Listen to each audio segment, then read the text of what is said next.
በፈጣሪ ስም እንዴት ልትራመድ ቻለች? ምንድን ነው?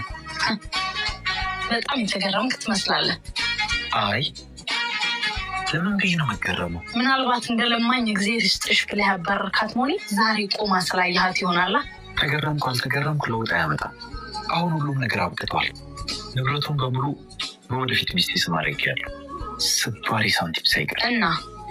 እናማ ጠበቃ ምናምን እያልሽ አትልፊ ለማለት ነው። ደግሞ ሰርጌ ከ2 ሳምንት በኋላ ነው፣ እንዳትቀሪ። ሰርግ አለኝ ያልከው ከእሷ ጋር ነው እንዴ? አዎ ከእሷ ከጮኛዬ ጋር። ከእህቴ ጋር? እህቴ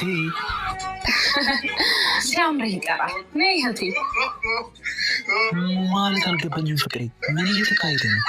ፍቅሬን የገዛ ጎዳና ላይ ፈልግ ምን ይመስላል?